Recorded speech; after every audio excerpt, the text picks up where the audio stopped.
Absolutely not, Sarah. I don't care what kind of personal emergency you think you have. The Peterson account presentation is next week, and I need everyone focused and present. Victoria Marshall's voice cut through the air like a knife, her perfectly manicured nails drumming against her mahogany desk as she stared me down. I stood my ground, clutching the medical leave request form in my trembling hands. Ms. Marshall, please. I wouldn't ask if it wasn't critical. The patient. The patient. She interrupted, her red lips curling into a sneer. You're an account executive, Sarah, not a nurse. Whatever medical drama you're caught up in isn't our concern. This is a marketing firm, not a charity. I took a deep breath, trying to keep my voice steady. I understand that, but this is different. He has no one else, and his condition is deteriorating rapidly. I just need 1 week. Enough. Victoria slammed her hand on the desk, making me jump. I've heard enough of your excuses. You've been distracted for weeks, taking long lunches, leaving early. Now you want a whole week off right before our biggest presentation of the year. The answer is no. I felt my chest tighten. Victoria had always been harsh, but this was different. This was cruel. Ms. Marshall, I've never taken a sick day in 3 years. I've worked every holiday, every weekend you've asked. I'm just asking for this one. 1 week that could cost us millions, she cut in, standing up to her full height. At 5'10" in her designer heels, she towered over me. Do you have any idea what the Peterson account means to this firm? Of course you don't. You're too wrapped up in your little humanitarian project to see the bigger picture. The way she said humanitarian project made it sound like a dirty word. I thought about the man lying in the hospital bed across town, his kind eyes and gentle smile despite the pain he was in. He didn't deserve to die alone just because Victoria Marshall couldn't see past her quarterly projections. I'm taking a week, I said quietly but firmly. I'll work remotely nights, weekends, whatever it takes. But I need to be there for him. Victoria's eyes narrowed dangerously. Are you defying me, Sarah? I'm doing what's right. She laughed, a cold, harsh sound that echoed through her corner office. What's right? Let me tell you what's right. What's right is doing your job. What's right is being a team player. What's right is understanding that in this business, we don't have the luxury of playing Mother Teresa. I stood there, my heart pounding but my resolve unshaken. I understand if you need to write me up or dock my pay, but I'm taking a week. Victoria walked around her desk slowly, like a predator circling its prey. Oh, I'll do better than that. She picked up my leave request form and tore it in half, then quarters, letting the pieces flutter to the floor. You're fired.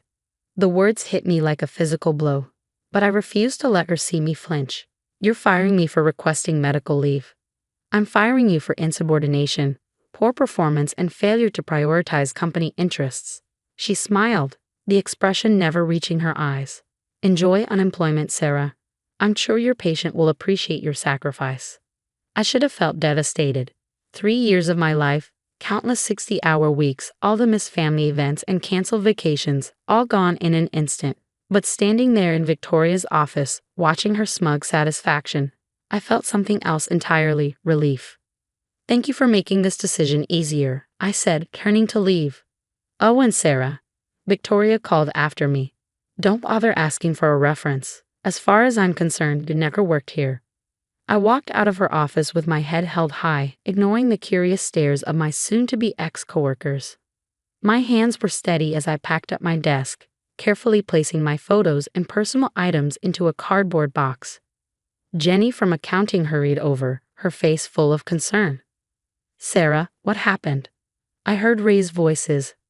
Victoria fired me, I said simply, wrapping my favorite coffee mug in newspaper. What? She can't do that.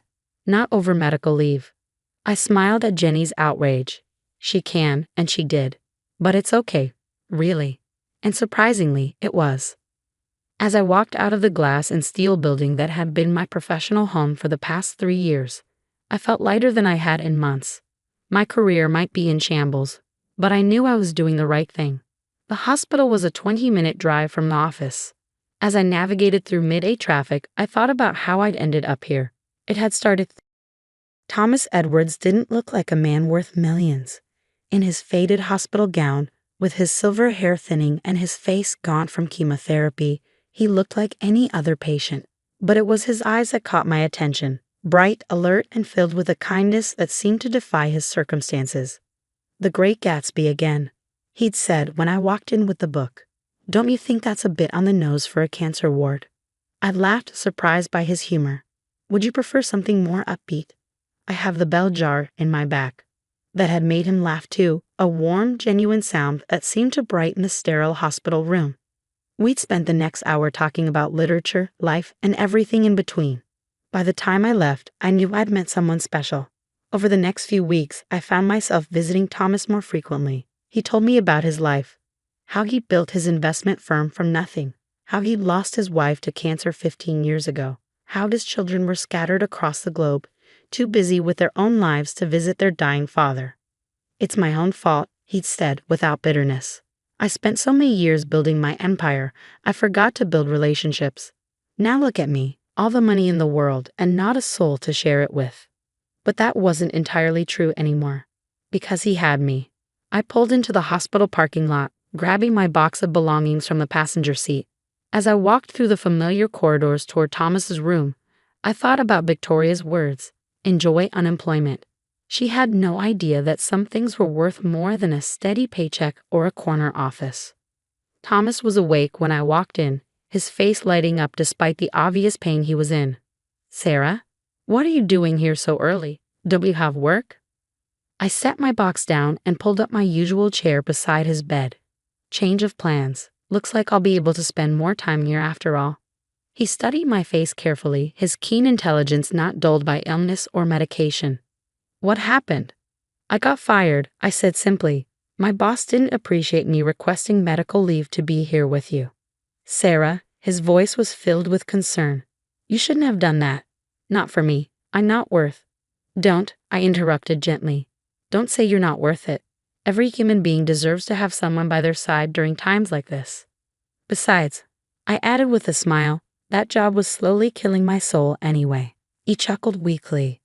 "Well, when you put it that way," his expression turned serious. "But what will you do now?" I shrugged, trying to appear more confident than I felt. "I'll figure something out. Right now, let's focus on getting your pain levels under control. The nurse mentioned you refused your morning medication." Thomas looked sheepish. "It makes me too groggy. I hate not being able to think clearly. And I hate seeing you in pain," I countered, reaching for the call button. "Let's compromise. Take the medication, and I'll read to you until you fall asleep." I brought a new book. He raised an eyebrow. "Please tell me it's not the bell jar." We both laughed, and for a moment, the weight of everything, my lost job, his illness, the uncertainty of the future, seemed to lift. The nurse came in with Thomas's medication, and I settled in to read, pulling out a worn copy of To Kill a Mockingbird. As I read, watching Thomas slowly relax as the pain medication took effect, I thought about how sometimes the biggest sacrifices lead us exactly where we're meant to be. Victoria Marshall thought she was punishing me, but in reality, she'd given me something priceless, the freedom to be exactly where I needed to be, doing exactly what I needed to do. Little did I know, this was just the beginning of a story that would change both our lives forever. The next few days fell into a rhythm. I'd arrive at the hospital early in the morning, armed with books, crossword puzzles, and an endless supply of terrible jokes that somehow always made Thomas smile. We'd talk for hours about his business empire, my dreams of starting my own marketing consultancy, the books we loved, the lives we lived. Between monitoring his medication schedule and coordinating with his medical team, I learned more about Thomas Edwards the man, not just Thomas Edwards the patient. I learned about his first business venture, a failed computer repair shop in the 1980s that taught him more about resilience than any success ever could. I learned about his late wife, Margaret, and how her passion for art had influenced his early investment choices in emerging digital art platforms. One afternoon, as sunlight streamed through the hospital window, casting long shadows across the room, Thomas asked me a question that caught me off guard. "Why did you really give up your job for me, Sarah?" I looked up from the newspaper crossword we'd been working on together. "I told you." "You told me what you thought I needed to hear," he interrupted gently. "But I want the truth." I set the newspaper aside, considering his question. "Do you remember your first week here, when I was reading to the patients?" He nodded. "I read to 17 people that day. 15 have family with them. One had friends visiting. You were the only one alone. I met his eyes. When I asked the nurse about you, she said you'd been here for 3 weeks without a single visitor. It broke my heart. Ah, he said softly. Pity, then. No, I said firmly, not pity. Recognition. I recognize something in you that I've always seen in myself. The tendency to give everything to your work, to your goals, until one day you look up and realize you've forgotten to build connections along the way. Thomas was quiet for a long moment. You're too young to be so wise, he finally said. And you're too important to be alone, I countered. He smiled, though his eyes were suddenly bright with unshed tears. Important? I'm just a foolish old man, who built one of the largest investment firms in the country, I finished, who revolutionized ethical investing practices, who created thousands of jobs and changed countless lives. Yeah, I did my research. Google? He asked, amused. LinkedIn, actually. Your profile needs updating, by the way. We both laughed, and the heavy moment passed. But something had shifted between us. A deeper understanding, a recognition of kindred spirits despite our differences in age and circumstances. As the week progressed, Thomas's condition began to deteriorate more rapidly. The doctors spoke in hushed tones about making him comfortable and managing expectations. But Thomas himself remained clear-eyed and determined. Sarah, he said one evening as the hospital settled into its nighttime routine, I need you to do something for me. Anything, I replied, and I meant it. In my briefcase, the one my secretary brought last month, there's a letter. I need you to deliver it for me. I found the briefcase tucked away in his room's small closet, its leather worn but still elegant. Inside was a sealed envelope, addressed simply to Victoria Marshall, CEO, Marshall & Associates Marketing. My heart stopped. Thomas. Yes, he said, watching my reaction carefully. Victoria Marshall, your former boss. Though she doesn't know it, her company's recent success is largely due to my firm's quiet investment and guidance. I stared at the envelope in my hands, my mind racing. You knew? All this time, you knew where I worked. He nodded. I recognized your company ID card that first day. I've been following Marshall & Associates' progress for years. It's one of my more interesting investments. Why didn't you say anything? Because I wanted to get to know you as Sarah, not as an employee of a company I partially own. He shifted in his bed, wincing slightly. And I'm glad I did. It showed me exactly who you are, someone who would give up everything to help a stranger, even when it costs you dearly. I sat down heavily in my chair, the envelope feeling suddenly heavy in my hands. What's in the letter? The truth, he said simply. About investment strategies, about company direction, about leadership. He paused, his expression hardening slightly. About how true success isn't measured in quarterly profits or market share, but in how we treat people. I looked at the envelope, then back at Thomas. When do you want me to deliver it? Tomorrow, he said. I think it's time Victoria Marshall learned a few things about the real costs of success. As I left the hospital that night, the letter safely tucked in my bag, I couldn't help but wonder what tomorrow would bring. Victoria Marshall had tried to break me, thinking she held all the power. But sometimes, life has a way of evening the score, not through revenge or malice, but through simple truth and justice. Little did Victoria know, her world was about to change forever, and I had a front row seat to watch it happen. The next morning, I stood in front of Marshall & Associates' Leeming office building, Thomas's letter clutched in my hand. The same security guard who had wished me good morning every day for 3 years now looked at me apologetically. I'm sorry, Ms. Collins, but you're not on the approved visitor list anymore. Ms. Marshall's orders. I smiled, pulling out my phone. Could you please call up to Victoria's office? Tell her I have a letter from Thomas Edwards.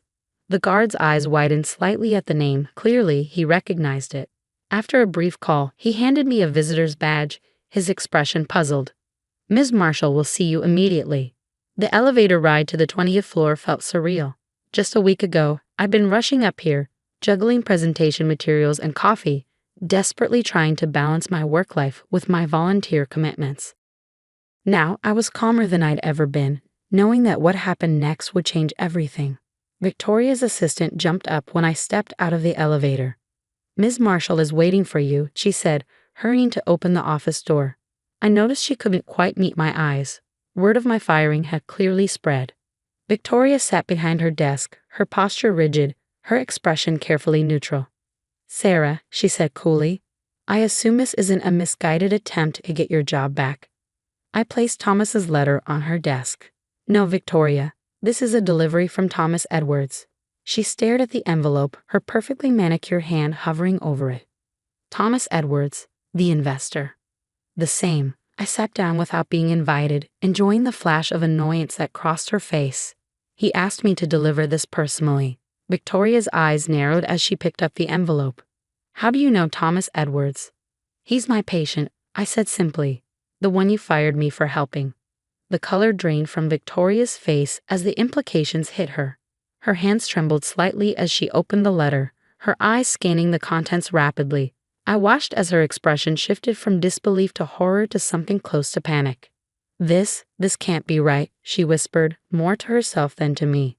What's wrong, Victoria? Not the letter you were expecting. She looked up at me, her usual composure completely shattered. He's pulling his investment. All of it, effective immediately. She shuffled through the papers frantically. This would ruin us. The Peterson account, the new office expansion, everything. It's all backed by his firm. I know, I said quietly. You know. Her voice rose sharply. You knew about this and you didn't say anything. When exactly should I have mentioned it? While you were firing me, or while you were threatening to blacklist me from the industry? Victoria stood up abruptly, starting to pace behind her desk. We have to fix this. You have to help me fix this. Talk to him, explain that it was all a misunderstanding. A misunderstanding. I interrupted, my voice hardening. You fired me for trying to help a dying man. You mocked my compassion and treated basic human decency like a character flaw. That wasn't a misunderstanding, Victoria. That was a choice. She stopped pacing, turning to face me. Please, she said, and I was shocked to hear real desperation in her voice. I'll give you your job back, a promotion, a raise, whatever you want. Just help me save this. I thought about Thomas, lying in his hospital bed, still thinking of others even as his own time grew short. I thought about all the employees at Marshall and Associates who lived in fear of Victoria's moods and arbitrary decisions. I thought about Jenny from accounting crying in the bathroom after another public humiliation, and Mark from creative who had missed his daughter's recital because Victoria demanded last-minute changes to a presentation. I don't want my job back, I said finally, but I will tell you what Thomas told me to say when you made this offer. She leaned forward eagerly. Yes. He says you have a choice. You can keep his investment, keep your position, keep everything, but only if you agree to some changes. What changes? I pulled out another envelope, this one containing the document Thomas had drafted late last night. Complete restructuring of the company's management style. Implementation of proper work-life balance policies, fair medical leave, regular employee satisfaction surveys with real consequences for poor leadership. Oh, and, I paused, enjoying the moment, I'll be overseeing the changes as the new director of employee relations. Victoria's jaw dropped. You're joking. Thomas Edwards doesn't joke about business, I said. You have until the end of the day to decide. Accept these terms or watch everything you've built crumble. She sank into her chair, all pretense of superiority gone. He's really dying, isn't he? Yes, I said softly. He is, and his last act in business will either be saving this company from its toxic culture or making an example of it. The choice is yours. Victoria stared at the documents for a long moment. Finally, she looked up at me, and for the first time, I saw something like respect in her eyes. You planned this, didn't you? Getting close to him, telling him about the company. I shook my head. No, Victoria. I just showed kindness to someone who needed it. Everything else, I gestured to the letters on her desk. This was all Thomas. He's been watching this company for years, waiting to see if you'd grow into the kind of leader he could trust. Last week, you showed him exactly who you are. The silence that followed was heavy with understanding. Victoria picked up a pen, her hand only slightly shaking as she signed the documents. I assume you'll want your own office. Corner office, I corrected. With a view. And I start next week. When I left Victoria's office, the whole floor was eerily quiet. Word would spread soon enough about what had happened, but for now, I savored the peace. I had one more stop to make. Thomas was sleeping when I returned to the hospital, his breathing shallow but steady. I sat in my usual chair, taking his frail hand in mine. "It's done," I said softly. She signed everything. His eyes fluttered open, and a small smile crossed his face. Never doubted she would. Victoria Marshall isn't stupid. Ruthless, maybe, but not stupid. "Thank you," I said, squeezing his hand gently. "For everything." He shook his head slightly. "No, Sarah. Thank you. You showed me that even at the end, it's possible to make a difference, to leave things better than we found them." Over the next few days, I split my time between the hospital and the office, setting up the new policies that would transform Marshall and Associates. Victoria, to her credit, threw herself into the changes with the same intensity she'd once used to terrorize her employees. Maybe she was just protecting her investment, or maybe something had genuinely shifted in her understanding of leadership. Thomas held on long enough to see the first employee satisfaction survey results, smiling weakly as I read him the overwhelmingly positive responses. "See," he whispered. "Sometimes the best investments are in people." He passed away peacefully 3 days later, holding my hand as I read to him from The Great Gatsby, his final joke about inappropriate book choices for a hospital ward. At his memorial service, I was surprised by the number of people who attended. Not just business associates and employees, but people whose lives he had touched in quiet ways. Scholarship recipients, small business owners he'd mentored, charity workers he'd supported anonymously. Victoria was there too, standing quietly at the back, looking thoughtful. A month later, I sat in my new corner office, reviewing applications for our expanded employee assistance program.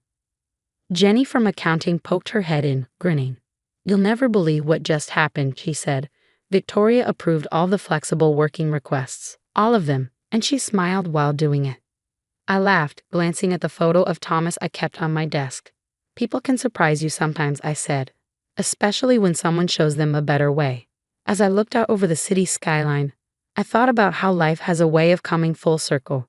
Victoria had fired me for showing compassion, thinking it was a weakness. Instead, that same compassion had led me to Thomas, who showed us all that true strength lies in how we treat others. The company culture at Marshall and Associates was transforming, slowly but surely. Victoria was learning to balance ambition with empathy, and employees were finally feeling valued and heard. It wasn't perfect. Change never is, but it was progress. Every morning, as I walked into the building, I remembered Thomas's words. Sometimes the best investments are in people. He had invested in me when I was just a volunteer reader, seeing something worth nurturing. Now I was investing in others, creating the kind of workplace where kindness wasn't seen as weakness, and where success was measured not just in profits, but in the lives we touched. Victoria still had her moments of old habits creeping back, but now there was a system in place to check her worst impulses. More importantly, she was beginning to see the benefits of a happier, more loyal workforce. Productivity was up, turnover was down, and our reputation in the industry was soaring. 1 year to the day after Thomas's passing, I received a package from his lawyers. Inside was a letter, written in his familiar shaky handwriting during his final days. "Dear Sarah, if you're reading this, a year has passed since our paths crossed. I hope by now you've seen the fruits of our little experiment in corporate transformation. But more than that, I hope you've realized something about yourself. You see, when you walked into my hospital room that first day, I didn't just see someone with a kind heart. I saw a leader, someone who understood that true power comes not from authority, but from empathy, someone who could change not just one company, but potentially an entire industry's approach to human capital. That's why I've left you something else. Voting shares in my investment firm. Use them wisely. Look for other companies like Marshall and Associates, businesses with potential held back by toxic leadership. Change them too. You once told me that you gave up your job because you recognized something in me. Well, I recognize something in you too, the future of ethical business leadership. Make me proud. With gratitude and faith, Thomas." I sat in my office for a long time after reading that letter, watching the sun set over the city. In my inbox were dozens of emails from other companies asking about our transformation, wanting to know our secret. On my desk were reports showing record profits alongside unprecedented employee satisfaction scores. Victoria knocked on my door, holding 2 cups of coffee, a peace offering that had become our weekly tradition. Good news, she said, handing me a cup. The Peterson account just renewed their contract. They said it's because of our new corporate culture initiatives. I smiled, thinking of that day a year ago when she fired me over this same account. Funny how things work out, isn't it? She nodded, looking thoughtful. You know, I never thanked you properly for what you and Thomas did. You could have destroyed this company, but instead you saved it. Saved me too, if I'm being honest. Thank Thomas, I said softly. He believed in the power of second chances. And third and fourth, Victoria added with a wry smile. I should know. As she left my office, I looked again at Thomas's letter. Make me proud, he'd written. But I knew he already was proud, not just of me, but of every person in this building who had embraced change, who had learned to balance profit with compassion, who had discovered that success and kindness weren't mutually exclusive. Tomorrow, I would start looking at other companies, seeking out those who needed the same transformation. But for now, I sat in my corner office, sipping coffee and watching the city lights come alive, grateful for the twist of fate that had brought me to Thomas's hospital room, and for the chain of events that proved sometimes losing everything is the first step to gaining something better.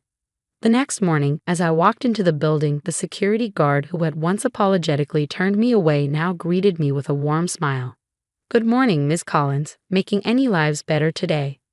I thought about Thomas, about Victoria, about all the changes we'd made and all the changes still to come. Every day, I replied. That's what good investments are all about. And somewhere I knew Thomas was smiling.